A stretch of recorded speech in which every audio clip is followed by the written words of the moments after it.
Welcome to video 6 in the genetics video series. Today we're going to be talking about the second level of Punnet Squares. So we're going to take Punnet Squares to kind of the next level. Before watching this, there's a whole bunch of stuff that you should have completed. We're just going to talk about the last group. Please make sure that before you watch this video, you've watched the Punnet Squares Level 1 video, you've read and answered the Punnet Squares Level 1 questions, and that you've taken and hopefully passed the Level 1 quiz. For today, you can follow along with the reading Expanded Punnet Square Probabilities and also Punnet Square Level 2 questions on the back of that paper. So remember way back in the beginning, we were still talking about genetics and DNA. So remember, DNA is the molecule that contains all of the information that codes for all of the proteins we make in our body. Those proteins are what control what our body does. All right, and it does so by using the four-letter code, T, A, C, and G. Whatever order those letters are in, that's the protein that gets made. We've also talked about this process. Since the DNA is trapped inside the nucleus, it actually needs to transcribe itself into mRNA so that that mRNA can leave the nucleus, go to the ribosome, and the ribosome can translate that mRNA into an amino acid chain, which becomes the proteins. And those proteins are the things that control everything about us.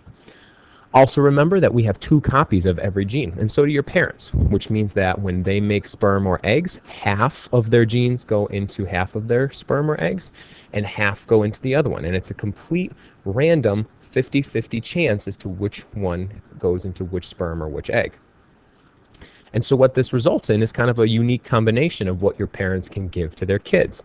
All right, dad can donate a certain gene, either the brown gene or the blue gene, and mom can do the same thing.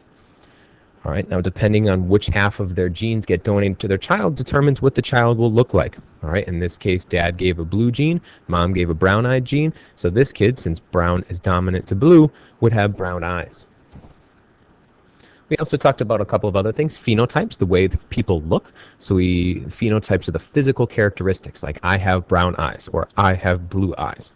Whereas genotypes, what we're referring to is the 2-letter combination that refers to which genes they actually have in their body.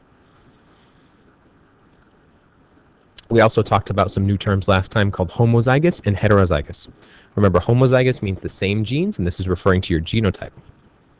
So if your genotype is homozygous dominant, it's the same letter, and it's the dominant letter, the capital one. So in this case, the example would be big B, big B. You could also be homozygous recessive, same letter, but the recessive letter, so both little letters, in this case, little b, little b. You could also be heterozygous, which means different letters, in this case, big B, little b. So last time we talked about using parents and predicting kids based off of parents. But we can now go the other way and how to use probability to analyze what the parents might be in a given situation. So essentially we can take a look at the kids' percentages and see what the parents would have been to make those kids. Before we get into that though, let's talk about probabilities a little bit more. Now, a common thing to talk about probabilities is coin flipping. What a probability is it's just the percent chance that something will occur or something will happen. Now, the reason we talk about coin flipping a lot is because in theory it should be a perfect 50-50 probability. There's a 50% chance if you flip a coin it'll land heads up, and there's a 50% chance if you flip a coin it'll land tails up. Now, here's the great thing about probabilities, though, is that they're really just predictions. All right? There's a 50% chance that a coin should land on its head, but that doesn't mean that if you flip a coin 4 times in a row, it will only land on heads twice. All right. The interesting thing about probabilities is that especially in low numbers of trials, so when you only do something a few times, probabilities aren't nearly as accurate as when you do something a lot of times. A great example is this experiment we ran a few years ago having to do with number of coin tosses versus how many times you should land on heads. As you can see in the first row, we flipped the coin 4 times. It only landed on heads once out of those 4 times, which means the probability we actually saw was only 25%. Now the next experiment we flipped it 100 times and we got 56 heads and only 44 tails. Now the probability is 56%. As you can see, it's much closer than 25% to what we would expect, the perfect 50%. If we flipped it 1,000 times, we got even closer. Now it was 51% chance it would land on heads.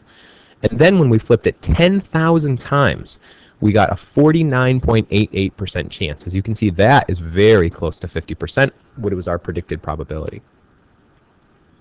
Now, we can use the same idea to take a look at kids, but one thing in nature you have to realize is that since probabilities are predictions and aren't always true, we're going to have to assume in all of our cases that probabilities are going to work out perfectly. So you're going to see numbers that fit probabilities perfectly, but in the real world, it's not necessarily if two parents had a 25% chance to have a child with blue eyes, it's possible that they could have 5 kids and never have a child with blue eyes. Probability says that's not likely to happen, but it could. In our case, we're just going to kind of assume for now that all the probabilities are going to work out exactly like we expect. Now again, we're going to use this amazing tool to help us do this. And we're going to use the same format as last time. What we're going to do is we're first going to start to take a look at an example. We're going to take a look at 2 parents. All right, this is example problem 1 from your reading. All right, so we're going to take a look at a big H little h mom mating with a big H little h dad. Now in this, hopefully you've gotten a lot of practice with the last Punnet Squares that you'd be able to fill out to this part. All right, what you see here is we have the dominant phenotype and recessive phenotype labeled. We have all of our possible genotypes labeled here and here. And we also took some information from the parents and filled it in here and here. All right, so hopefully you should be able to get here. By this point, what we're going to do now is start to take a look at what would happen. Now, you should have done this cross before, and you should be very comfortable seeing what this looks like. But let's see, dad would go over here. I always like to put dad on this side. You don't have to. Mom would go over here. All right, and then we get big, big, big, little, little, little. And then from there, we'd be able to start to fill out our percentages. So as we can see, one of our squares is little, which means there's a 25% chance. 2 of our squares are big, which means there's 2 out of 4, 50%. And then 1 of our squares is big, which is 25%. And then last but not least, what do we do with this information? Well, then we just need to combine it together. These 2 added together should give us this number right here, which there's a 75% chance that the kids will have brown hair. And this number all by itself here means that there's a 25% chance that the kid should have blonde hair. Now, how can we use this more practically? Well, we know these percentages, but what can we do with them? Well, now we can predict how many kids should have that. Let's say that these 2 parents have 4 kids. How many kids should have brown hair? Well, it's really as simple as just multiplying the probability by the total number of kids. So in this case, 0.75. All right, remember, in order to turn a percentage into a decimal, so if we had 75%, you just need to take the decimal point and move it 1, 2 places over. So that 75% is equal to 0.75 in decimal form. So we have 0.75, 75%, times 4 kids equals 3 kids, meaning that 3 kids we would expect to have brown hair in this family, whereas only 25% of the 4 kids should have blonde hair, which in this case would be 1 kid. All right, you can do the same thing with their genotypes. So 25% of the 4 kids should be homozygous dominant, which you'd expect to then be 1 kid. All right, and you could do the same way and say this should be 2 kids and this should be 1 kid after your multiplication. All right, this is where genetics really starts to get practical for families, and this is where things like genetic counseling starts to come into play. You can go to a company and they'll tell you what is the likelihood that you'll have X, Y, and Z kid. All right, now let's take a look at an example that kind of goes in the other direction, though. Let's take a look at offspring percentages and work backwards to start to figure out the parents. All right, so it's kind of like a logic problem if you've ever done this before. All right, I love these things. So let's get started off the same way and fill in all of our background information just like we did before. All right, but at this point we're kind of stuck because you'll notice that the question doesn't tell us anything about the parents. Instead, the question tells us about the kids. So what you notice is that the 2 parents here, so 2 parents have 10 kids total. 5 of those kids have blue eyes and 5 of those kids have brown eyes. What are the genotypes of the parents? Okay. Let's start off with the 5 kids with the blue eyes. What we can do is we know that 5 kids out of a total 10 kids have blue eyes, which is equal to 50% of the kids having blue eyes. So this information now goes right in here because we know that 50% of the kids will have blue eyes.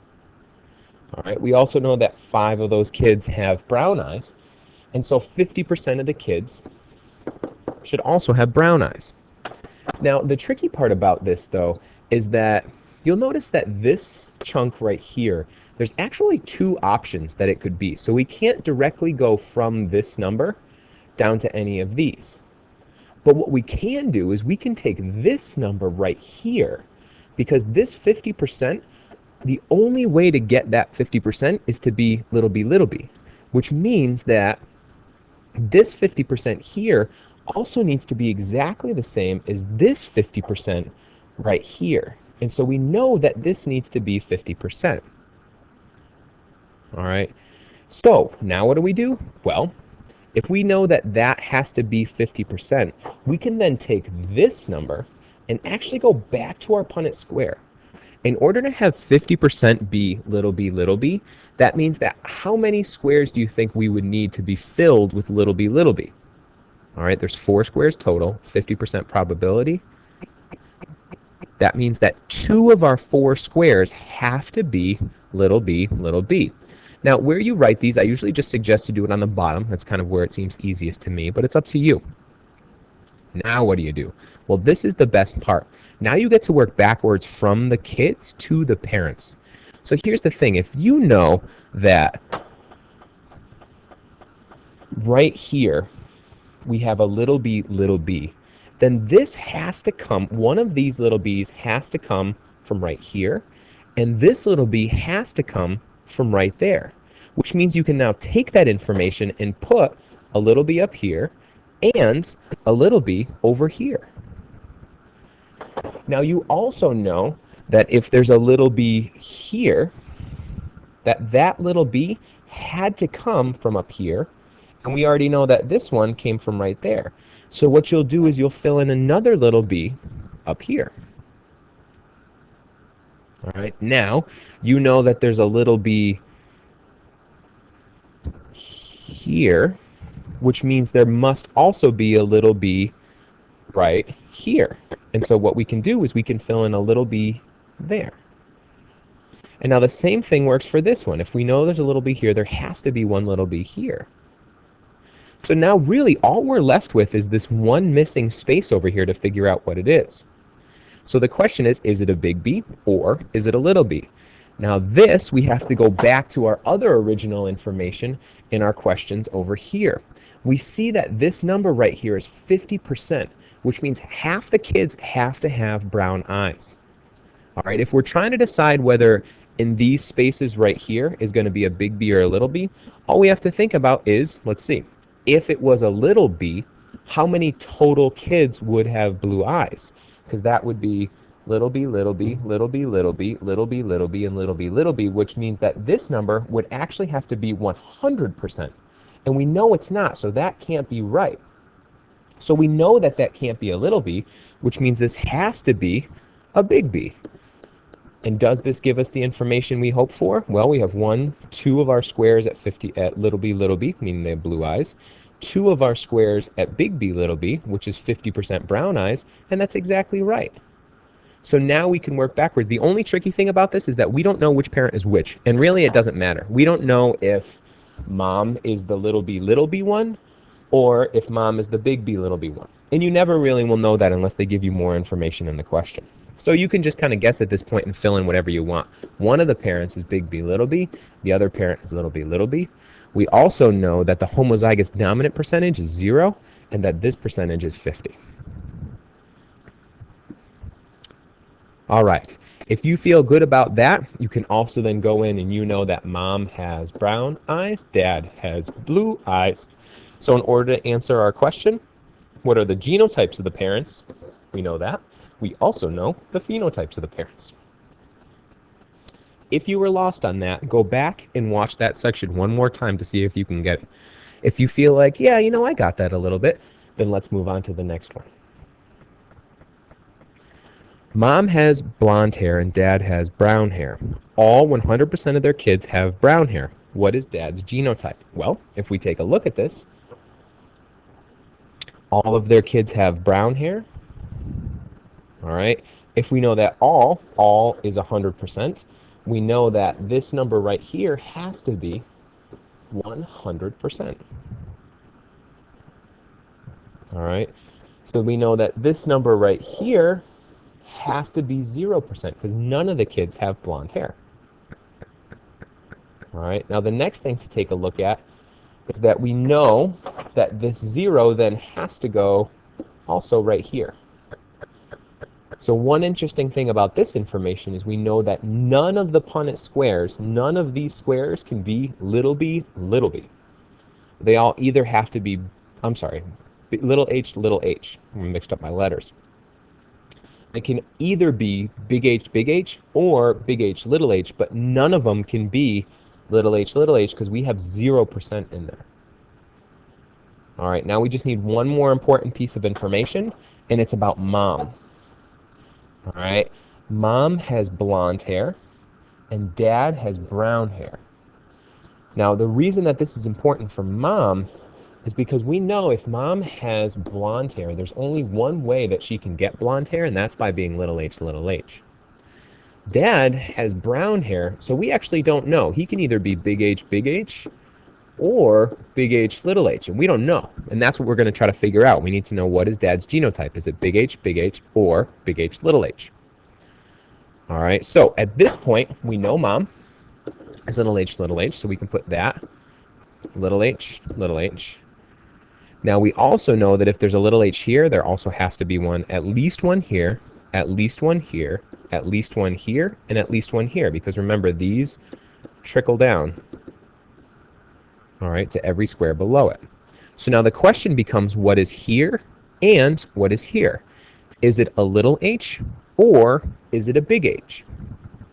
Now the trick comes from looking back and realizing this right here, that none of them can be little h, which means that both of these have to be big H so that all of our squares are big H, and none of them are big H, are little h, which means that dad can't be big H, he can only be big H. Look at that. Fun with genetics. Let's take a look at the next one. Two parents have 10 kids. Dad has blonde hair and mom is big H. How many kids will have their dad's hair color?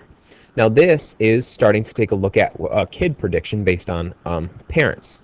So you should be able to fill in the stuff that's already in red. All right, that's step 1 and 2. Now let's fill in the parents. Dad has blonde hair. Mom is big H. So dad has blonde hair. Mom is big H.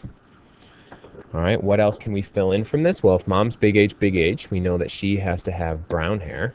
And if dad's blonde, he can only be little h in order to get there. All right, now just like before, we'll put dad over here on the side. We'll take mom and put mom up here. All right, we combine them together, and what do we get? Big H, big H, big H, and big H. All right, now the question is, how many of our squares are little h? Well, there's none of them. We don't have a single one. How many of our squares are big H, I see 4 of them. 4 out of 4 is equal to 100%. So 100% of them are going to be big H. How many of them are big H? Well, none of them are big H because there isn't any there. Translate back. This 0 gets filled in right here. Add these two together, and that gets filled in right here. So now our question says, how many of them will have their dad's hair color? Dad's hair color is blonde, and we can see from this number right here, the number of kids with blonde hair should be 0. Because none of the kids will have blonde hair. They will all have brown hair. Sorry, Dad. All right, let's take a look at another one. Now we're going to look at mice for a second. So this is just a quick reminder about how mice genotypes work. And the letters we use, we have black eyes versus red eyes. Black eyes are dominant over red eyes, and we use the letter E. All right, 2 red Red black-eyed mice have 8 kids. I'm sorry, that should be 2 black-eyed mice have 8 kids. 6 have black eyes and 2 have red eyes. What are the genotypes of both parents? Now we just need to do our math again. We know that there's 8 kids total, and we know that 6 of those 8 have black eyes, which is equal to 0.75, which is 75%. All right, we also know that of the 8 total kids, 2 of them have red eyes, which is equal to 0.25, so we have 25%. All right, we translate back. We take the information that we already know. This 25% has to go whoop right in here. All right, since we know that only one of our boxes in our Punnet square can be little e. If there's a little e here, there also has to be a little e here. And if there's a little e here, there also has to be a little e here. Now, if there's a little e here, we know at least this has to be a little e. And this one right here means there has to be one right here. All right, so now what we're left with are 2 missing blanks. This one, is it big or little? And this one, is it big or little? All right, now hopefully you can already start to recognize this, but we can tell already what it can't be. Neither of those can be little e. All right, now the reason behind that is if we put a little e here, that would make this little e, which means that now we have 2 squares that are little e, which is 50%, but we know only 25% of them can be little e. So we know that can't be the case. So instead, both of these must be big E's. And if we pull this all the way through, what we now see is here's one parent, here's the other parent, and boom. Genetics mastery. All right, at this point, I want you to start to try these on your own or go back and watch some of these. This can be really tricky if you have a little bit of trouble with probability. So if you need to go back and watch this video a few times, I really suggest it. At this point, if you feel like you're good, you want to read and answer the Punnet Square Level 2 questions that are on the back of this paper. So you want to answer questions 4, 5, 6, 7, and 8 on your own. Once you feel like you've really mastered that, take the Punnet Square Level 2 quiz. Good luck.